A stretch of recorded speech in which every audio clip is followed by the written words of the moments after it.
चलो साधक मित्रों, माँ त्रिपुर सुंदरी नमः। आपके निवेदन अनुसार आज सौंदर्य लहरी में आगे के श्लोक का मैं विवरण बताऊंगी। पहले हम गुरुकुल पद्धति के अनुसार, ठीक है बेटा। ओम सहना भवतु सहनौ भुनक्तु सह वीर्यं करवावहै तेजस्विनावधितमस्तु मा विद्विषावहै। ओम शांति शांति शांति। श्लोक नंबर 3 है अविद्यानामन्तस्तिमिरमिहिरद्वीपनगरी जडानां चैतन्यस्तबकमकरन्दस्तुतिझरी दरिद्राणां चिन्तामणिगुणनिका जन्मजलधौ निमग्नानां दंष्ट्रा मुररिपुवराहस्य भवति।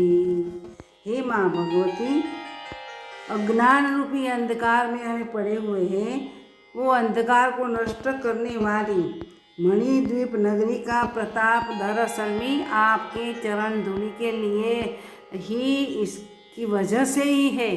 तो चरण धूलि से जो मणिद्वीप का प्रताप है, जम्बू द्वीप में हमारा ये भारत खंड है, इसलिए यहाँ मणिद्वीप लगाया है। तो आपके चरण रज का ये प्रताप है। तो अज्ञानी लोगों के लिए आत्मज्ञान रूपी वांछित फल प्रदान करने वाला कल्प वृक्ष के पुण्यों से जो निकलने वाली पराग है, वही पराग तो आपकी चरण धूलि है। तो कल्प वृक्ष को हम कहाँ ढूंढने जाएं? क्योंकि ऐसा कहा जाता है कि कल्प वृक्ष के नीचे बैठकर आदमी जो कल्पना करता है वही उसको प्राप्त होता है, इसलिए तो कल्प वृक्ष नाम रखा है। तो कल्प वृक्ष का हमें ऐसे मनोवांछित फल प्राप्त करने के लिए वहाँ जाके बैठना, इसी के बजाय तो आपके चरणों में रहना और आपकी चरण रज की कृपा प्राप्त कर ले, तो हमारा सब मनोवांछित फल हमें, हमारी इच्छा इष्टापूर्ति होती है। देखो भक्तों, अर्थहीन, जिनके पास अर्थ नहीं है, कि गरीबी है, दरिद्र लोग हैं, इसके लिए तो सकल संपत्तियों का स्वामी बनने वाला ये चिंतामणि है। क्या? आपकी चरण धूलि चिंतामणि है। चिंतामणि का अर्थ ये जो चिंतन करते वही प्राप्त होता है, इसीलिए नाम चिंतामणि रखा है।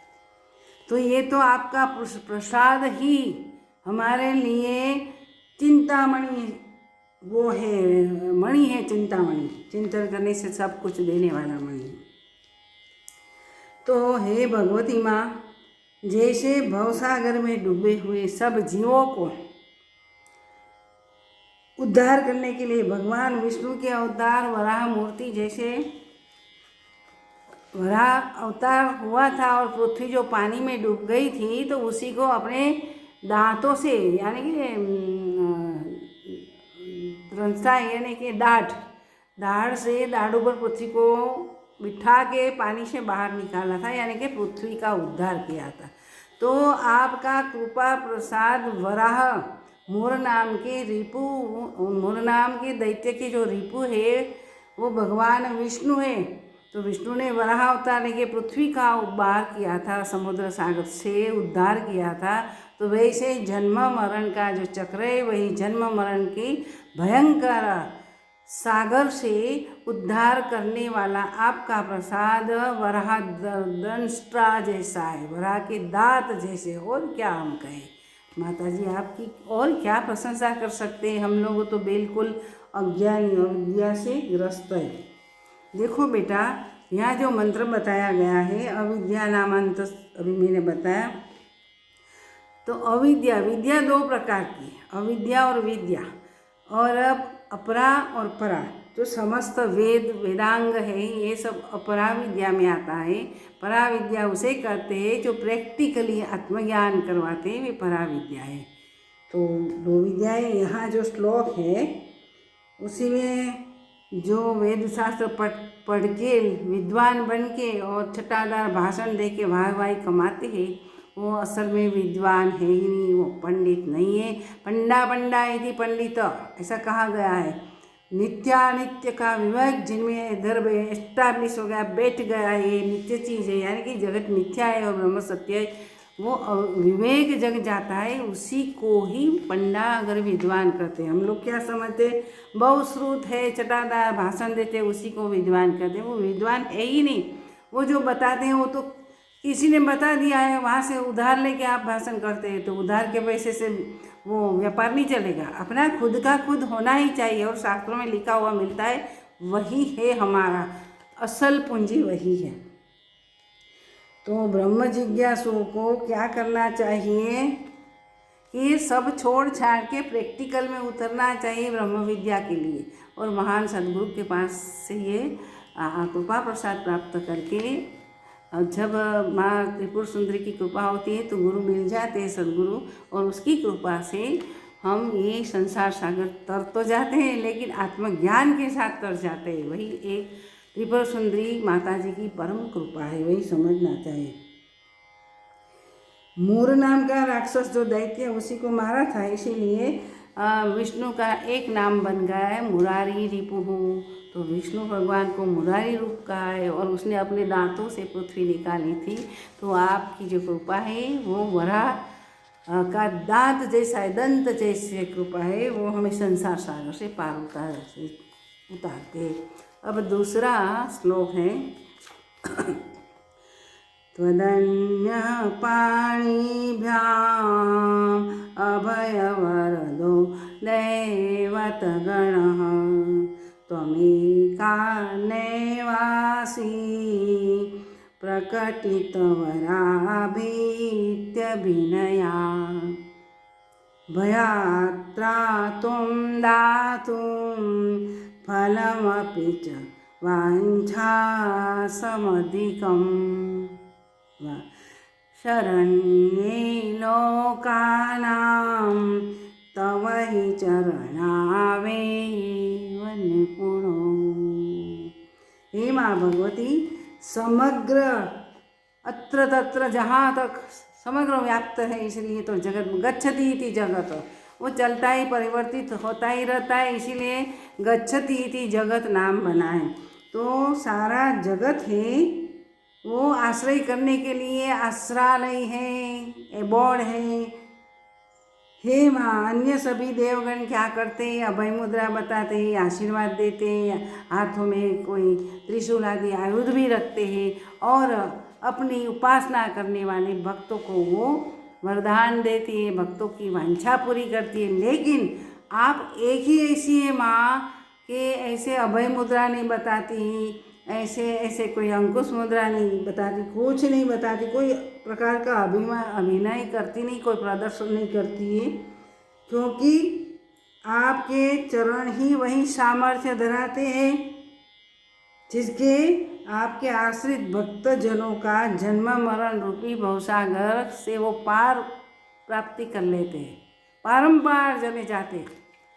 खाली आपकी कृपा प्रसाद से आपको यूँ है ऐसा कुछ करने की ज़रूरत नहीं। आप अकेली ऐसी है कि आपकी चरण धूलि से, इसी के प्रसाद से, प्रताप से, इसी कारण से ही, अनन्य आश्रित होने के कारण से ही जन्म मरण का जो भव सागर है उसी से वो उद्धार कर देती है।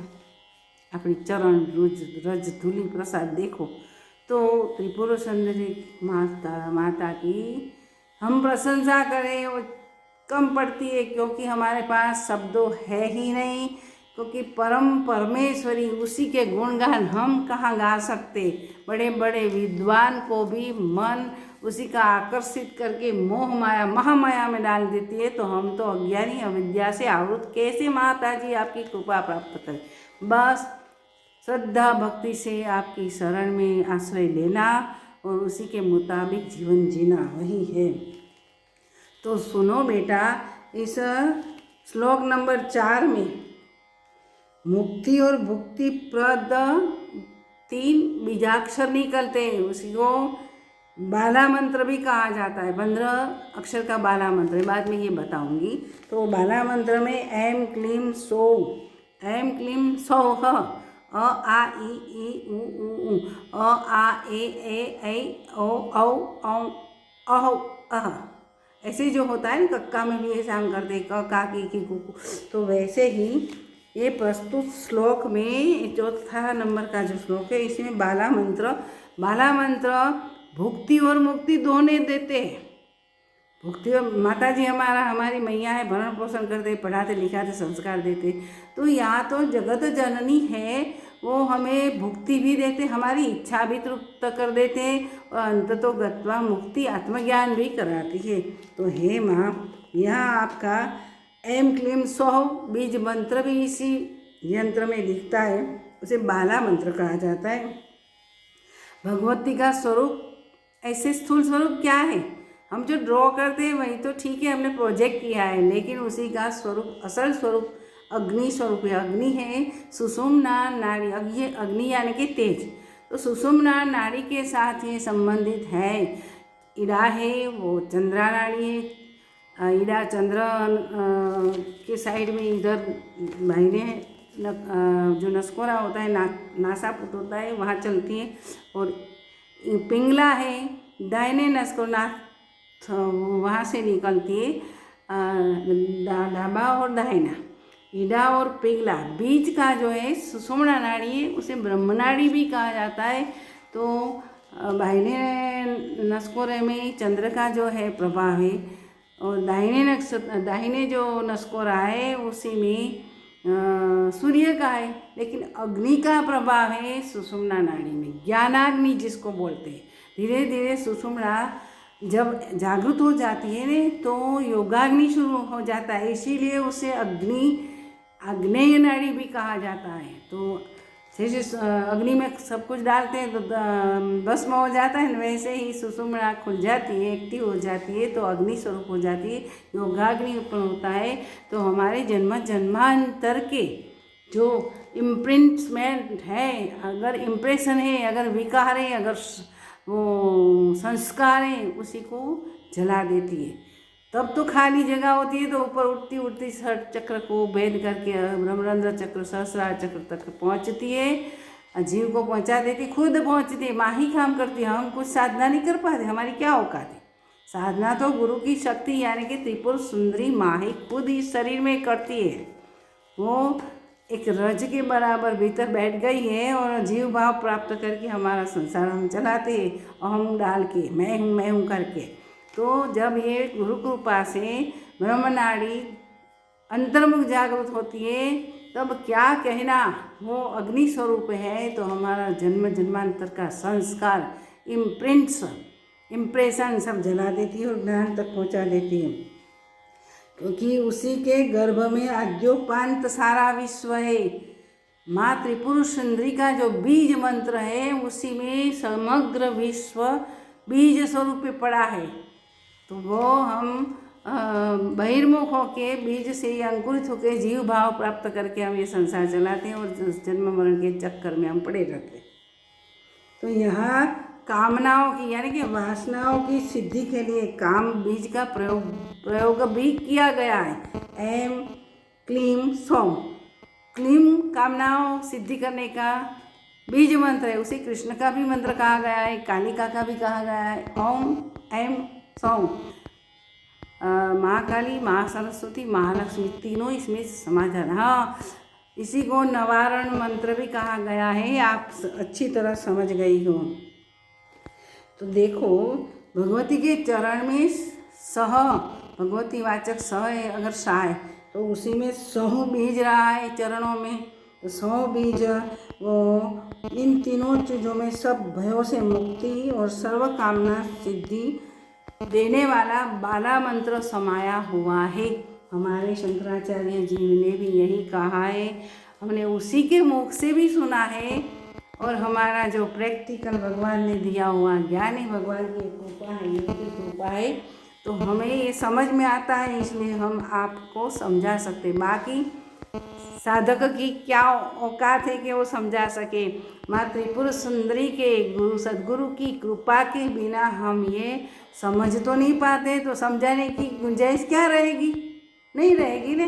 तो साधना मस्ट भी साधना करना ही चाहिए, शक्ति की उपासना करना ही चाहिए। तो बस आज 3 और 4 मैंने श्लोक का विवरण बताया।